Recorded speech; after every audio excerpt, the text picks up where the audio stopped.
Dr. Perry Carpenter. I'd like to thank you for taking the time to join me on this week's video. On this week's video, we're continuing with our new series entitled the QME Top 10. And today we're going to begin with part 4 of this 10-part series. Let's just take a moment and review where we've come from and where we're going over the next several weeks.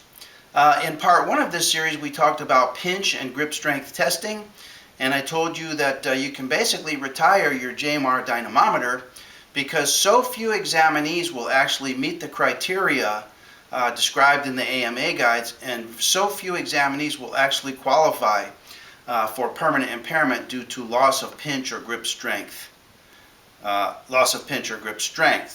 In the second part of this series, we talked about examination instruments and the absolute necessity of using examination instruments exactly as those are described in the AMA guides. In our last session, which was part 3, we talked about apportionment. We talked about how to fashion your opinion for the approximate percentage of the permanent impairment due to the industrial injury on one hand and the approximate percentage of permanent impairment due to other factors on the other hand. And I gave you a foolproof method that you can rely on with every single case from here on to infinity and beyond, and that has to do with the mechanism of injury. And all of these videos and all of these discussions are available for you in our archive. So you can go to our website, which is www.ezqmeceu.com, and find all of these videos listed by series name, which this series is the QME Top 10, and then the title of the individual discussion. Now, in today's session, I want to talk to you about a topic that's going to be of tremendous value to you. Tremendous value. And I want to share with you some ideas about how to fashion your QME report so that your opinions and conclusions, number one, qualify as the high standard in the industry now, which is referred to as substantial medical evidence. And I'm continually amazed when I review doctors' reports that their opinions and conclusions in no way constitute substantial medical evidence.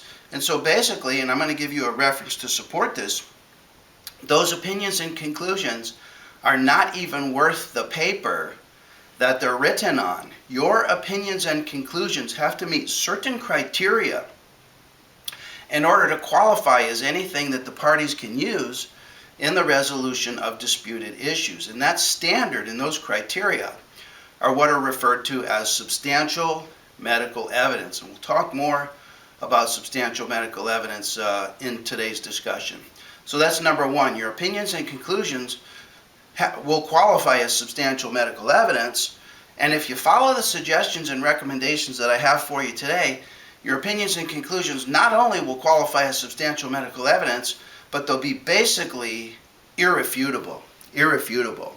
If you present your opinions and conclusions the way that I suggest you do in today's discussion through the use of what we refer to as topic headline formats, your opinions and conclusions are going to be basically irrefutable because as the parties review your opinions and conclusions, they're going to be so solidly constructed and so clearly reported and so clearly elaborated upon in your report that they'll be basically irrefutable. What is there to refute? That's what the parties are going to conclude. There's nothing here that I can refute. And I'm going to show you exactly how to construct your opinions and conclusions in this powerful way, in a manner that makes your opinions and conclusions irrefutable. And we're going to talk about what we refer to as topic headline formatting.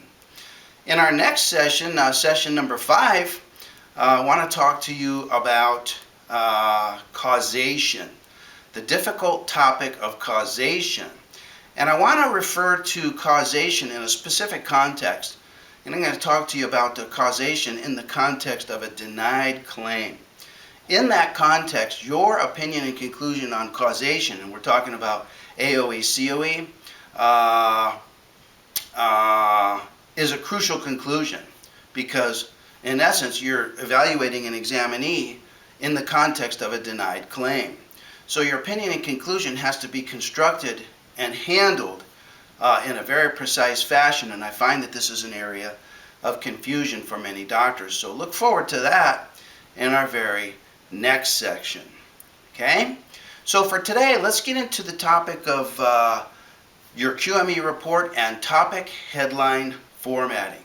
So I want to share with you some powerful ideas, and we're going to do two things. I'm going to set the tone and the philosophy for the use of topic headline formatting, and then we're going to go to the computer and I'm going to show you how to integrate this concept into your QME report, and we're going to then take a look at the finished product, and I want you to decide for your own self.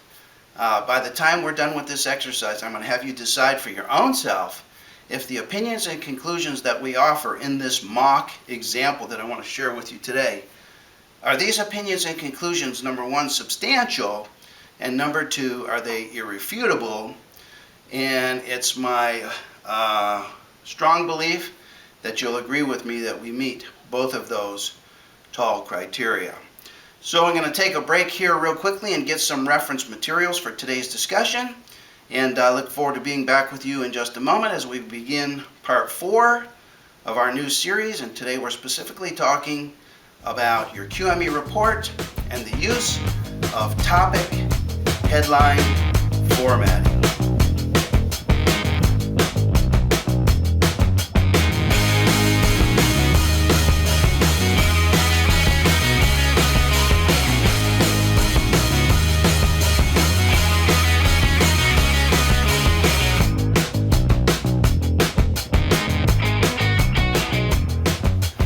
Okay, I'm back with you now, and have a couple of reference materials that I want to share with you today.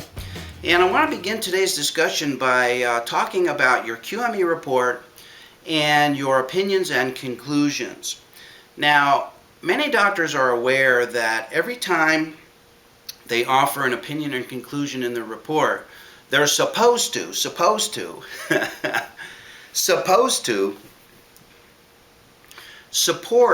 the opinion or conclusion with a how and a why.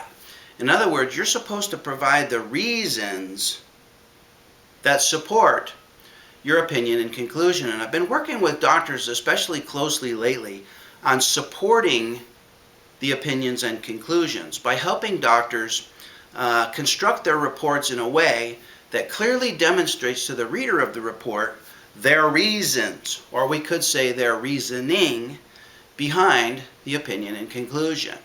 So let me rephrase this in another way, and let me try and illustrate this principle so that it's crystal clear for you. And let me just phrase it this way. You cannot simply provide opinions and conclusions in your report without supporting those opinions and conclusions with a how or a why, or a how and a why, or without providing the reasons behind your opinion and conclusion. So when you offer an opinion or a conclusion in your report, and this applies to any section of your report, it could be the occupational history section of your report, it could be the social history section of your report, it could be the physical examination section of your report. Now, typically when we think of opinions and conclusions, we think of opinions and conclusions as relates to the sections of your report related to causation, related to permanent and stationary, related to permanent impairment, related to apportionment of the permanent impairment, related to future medical care, related to work restrictions. But in actuality, any section of your report wherein you offer an opinion or conclusion, you have to support that opinion or conclusion with a how and why reasoning behind the opinion or conclusion. So it's not simply sufficient or satisfactory to say, for example, in the causation section of your report, it's not satisfactory to simply say, in my opinion, the symptoms that Mrs. Jones reports in relation to her lower back is due to the direct result of an industrial injury that occurred on April 1st, 2013, period.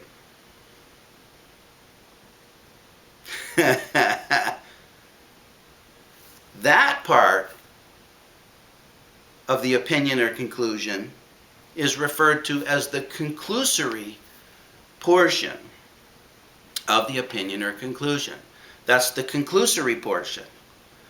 You need to follow up the conclusory portion with the how and why reasoning that supports the conclusion. So in your report, you could template that by saying the conclusory portion of your opinion, in my opinion, the symptoms that Mrs. Jones is experiencing is due to a direct result of an industrial injury. And then you would follow that up by saying, reasons for this opinion include, colon, new line, number 1, reason. Number 2, reason. Number 3, reason. Number 4, reason. 5, 6, 7.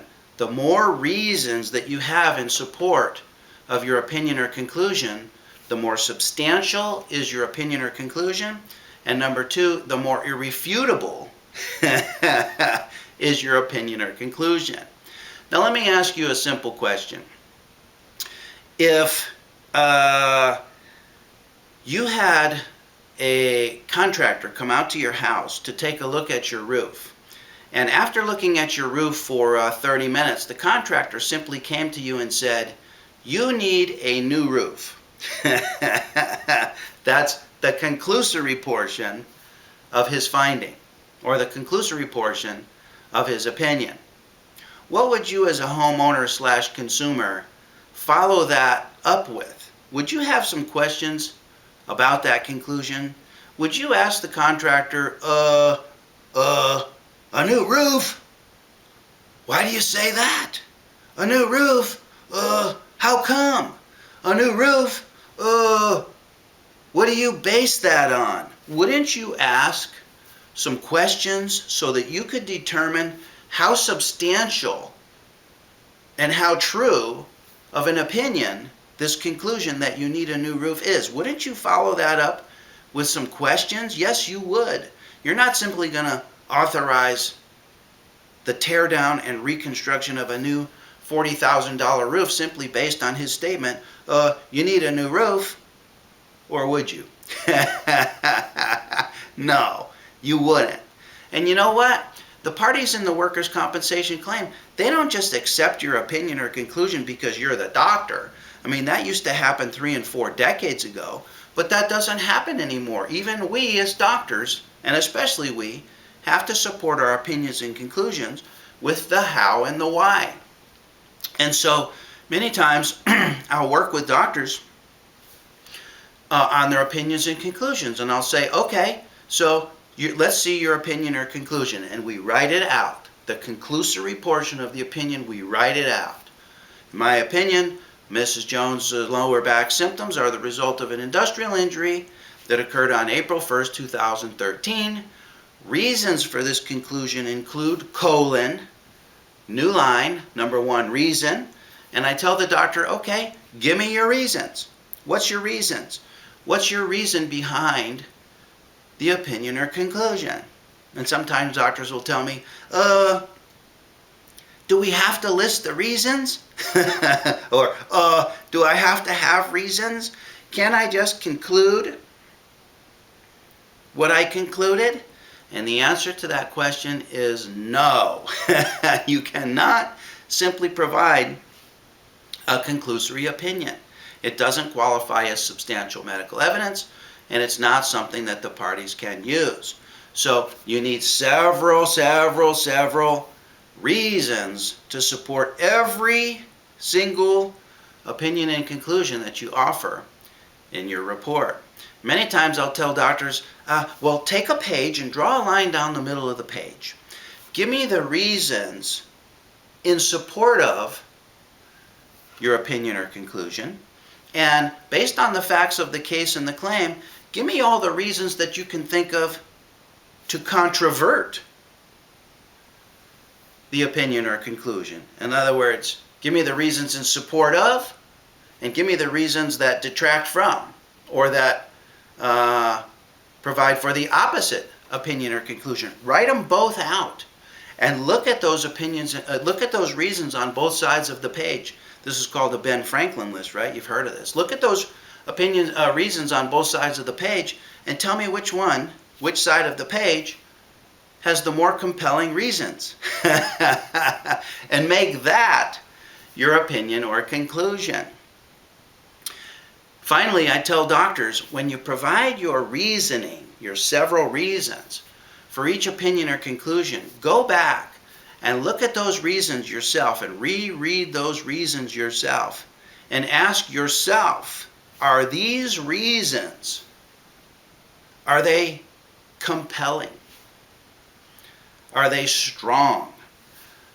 Are they, when you take them together collectively, are they irrefutable? Do they make the opinion or conclusion irrefutable? So here you have me, telling you that you need to provide your opinions or conclusions, the reasons why you came up with those opinions or conclusions, or you need to provide your how and why reasoning behind those opinions or conclusions. Well, do we have any more support for that than simply just me telling you that? And I'm telling you that we do. And you've heard me refer to the Escobedo decision several times over the past several discussions, and I'm going to simply rely on the Escobedo decision in support of today's discussion, that you need to provide the how and why reasoning behind your opinions or conclusions. And I'm going to show you how we couple that with our new reporting format, which we refer to as the topic headline formatting. So let me just read from you a couple of key passages from the Escobedo decision. And I don't know if you can see this, but this says Marlene Escobedo. So this is the entirety of the Escobedo decision.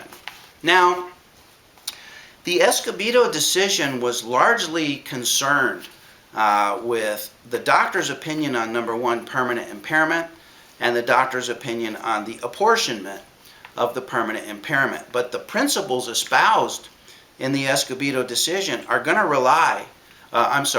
relate to all of your opinions and conclusion, regardless of the issue. Okay? Could be a conclusion regarding apportionment. Could be a conclusion regarding the examinee's work restrictions. It could be an opinion or conclusion regarding your interpretation of physical exam findings. These same principles are going to apply to any opinion and any conclusion that you offer in your report. So in Escobedo, it says, this is a principle, even where a medical report addresses the issue of causation of the permanent disability, okay, let's just stop there. We're going to have many issues in our report that we address. This is talking about the issue of causation of the permanent disability, but the same principle applies to any issue that you address. Escobedo specifically used the term address. So this applies to any issue that you address. Okay? So even where a medical report addresses the issue of causation of the permanent disability and makes an apportionment determination by finding the approximate percentages of industrial and non-industrial causation, the report may not be relied upon unless it constitutes substantial medical evidence. So let me give you an example. You're writing your report and you're addressing the approximate percentages of the apportionment. So you come up with an opinion and you say, in my opinion, within reasonable medical probability, 10% of the permanent impairment is due to the industrial injury and 10% is due to other factors. That's your opinion. That's the conclusory portion of your opinion. Well, Escobedo said that just because you address the issue. And just because you provide your opinion, that doesn't mean it's an opinion that they can rely on. They can only rely upon it when it constitutes substantial medical evidence. So what does it take to constitute substantial medical evidence? They say that the mere fact that a report addresses an issue, any issue, does not necessarily render the report one upon which the Workers' Compensation Appeals Board may rely. This is because it's well established that any decision of the WCAB must be supported by substantial evidence. And so does your report have to be supported by substantial evidence. They say, in this regard, it has been long established that in order to constitute substantial evidence, a medical opinion must be predicated on reasonable medical probability. That's the first criteria. Always fashion your opinions and conclusions within reasonable medical probability. Number two, a medical opinion is not substantial evidence if it is based on facts. We're going to talk a lot about facts today. Facts no longer germane, on inadequate medical histories or examinations, on incorrect legal theories, or on surmise, speculation, conjecture, or guess. And I want you to remember the facts. An opinion is not substantial evidence if it is based on facts no longer germane. That's going to be the topic of the remainder of our discussion today. Further, a medical report is not substantial evidence unless it sets forth the reasoning behind the physician's opinion, not merely his or her conclusions. You can't just simply provide your conclusion. You have to provide the reasoning. The Granado case concluded that a mere legal conclusion does not furnish a basis for a finding. That means that an opinion that fails to disclose its underlying basis and gives a bare legal conclusion does not constitute substantial evidence. Further, the chief value of an expert's testimony, like us, we're experts, rests upon the material from which his or her opinion is fashioned and the reasoning by which he or she progresses from the material to the conclusion. And it does not lie in the mere expression of the conclusion. Thus, the opinion of an expert is no better than the reasons upon which it is based. Interesting.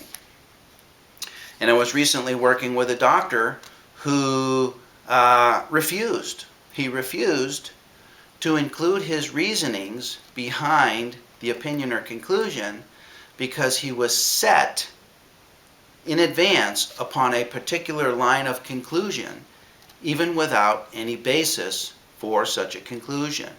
So that doctor simply submitted his report with the conclusory portion of his opinions alone. And it's my opinion that that report is going to be challenged. Okay? And let's just finish up. Therefore, to be substantial evidence, a medical opinion must be framed in terms of, number one, reasonable medical probability. It must not be speculative, and it must be based on pertinent facts, which is going to be the basis for the remainder of our discussion today. And on an adequate examination history, and it must set forth reasoning in support of its conclusions. Okay? So let's think about this. In order for a report to, number one, be substantial medical evidence, and number two, to be irrefutable, it must be based on pertinent facts. Pertinent facts. And it must set forth the reasoning in support of its conclusion. So let's start putting some of these ideas together and relate them to today's topic of topic headline formatting. Now, when you are interviewing your examinee, what type of questions should you focus your interview with the examinee on? Let me ask you this. What type of questions? Should you just ramble on in conversation with your examinee, letting the discussion flow where it may? Or should you have a targeted, directed interview process with the examinee, the purpose of which is to uncover the pertinent facts and the key data that you're going to rely on later to support your opinions and conclusions? Which of those two do you think is the better approach? The better approach is to focus your interview questioning with the examinee to uncover the pertinent data and the key facts that later will support your opinions and conclusions. So let's talk about some of the pertinent facts, and let's talk about some of the key data, and then I'll show you how to integrate that into your report to make your opinions and conclusions basically irrefutable. Okay? So let's pick an issue. Let's talk about, for example, causation, AOE, COE, as an issue. Let's say, for example, you have an examinee, and the examinee is involved with a claim that has been denied. The claims administrator doesn't believe that there was an industrial injury, and so therefore they've denied the claim.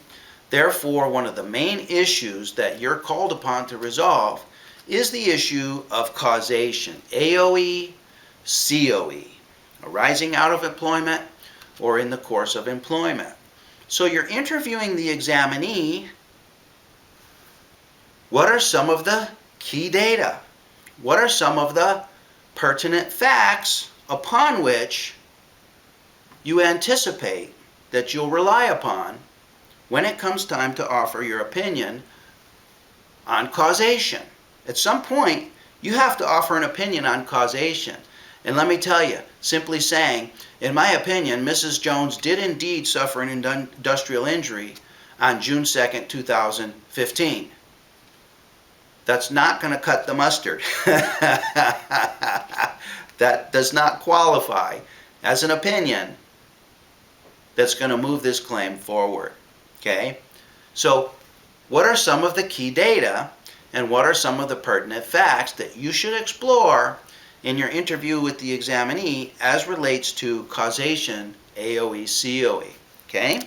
Well, let's talk about this. Okay? How about, and this is just, we're just going to list 4 or 5. I'm not going to list the entire spectrum of questions, but I'm just going to illustrate this principle by listing 4 or 5 pertinent facts and 4 or 5 key data. How about number 1, Mrs. Jones, was this injury witnessed? Was there somebody there that witnessed this injury? Was this a witnessed or an unwitnessed injury? Now, can you see how later on when you support your opinion and conclusion, for example, for an industrial injury, you're opining for an industrial injury, you can rely on the fact, the pertinent fact, that, hey, this was a witnessed incident. It was witnessed by her supervisor. Her supervisor was present at the moment that she tripped off the curb, that she lifted the heavy box, that she fell down the stairs. It was witnessed by her supervisor. Compare that with an unwitnessed incident, wherein the examinee comes to the supervisor and says they fell, but there was no witness to actually corroborate the story. Can you see how that's a key fact and a pertinent data that you're going to rely on later? Okay? What's another one? Mrs. Jones, what was the mechanism of injury? What happened? Tell me what happened. How did you hurt yourself? In other words, is the mechanism of injury anatomically or ergonomically consistent, and is it verifiable? Or is the mechanism of injury and the description of the injury, is it vague, is it variable, and is it implausible? Can you see the pertinence of this data as it relates to your report later when you conclude for or against an industrial injury. You can simply say, in my opinion,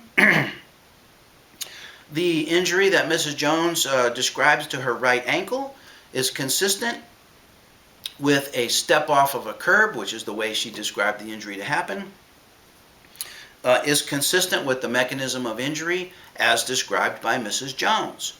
So later on in your causation section of your report, if you authenticate the claim for an industrial injury, one of the key data and one of the reasons upon which you rely will be the mechanism of injury.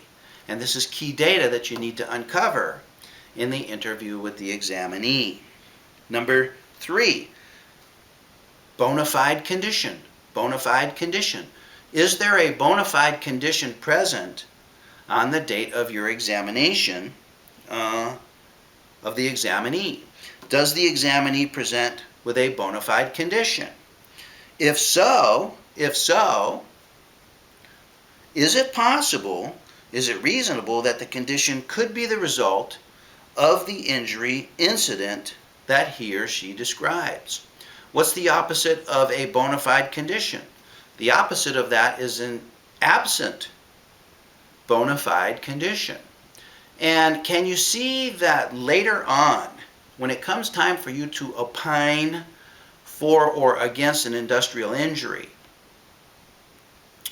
if you have an examinee that has no bona fide condition, in other words, you go through the entire examination and you don't find any problem with the lumbar spine, there's no diagnosable condition, no bona fide condition, can you see that that could support your opinion against an industrial injury?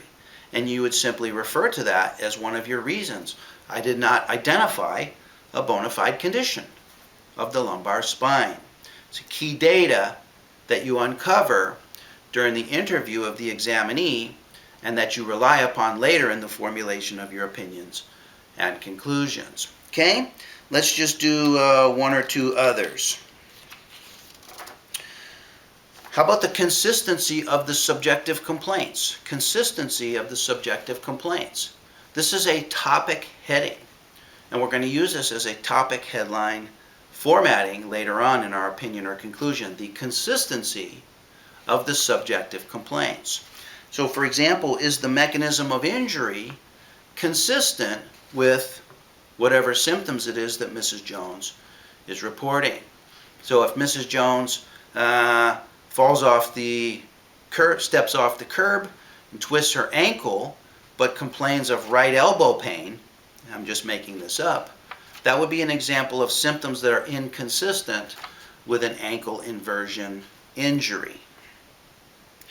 Do the examination findings support the symptom, the claimed symptom? When does the claimant report the onset of the symptom? In other words, what's the temporal relationship of the reported symptom to the industrial injury?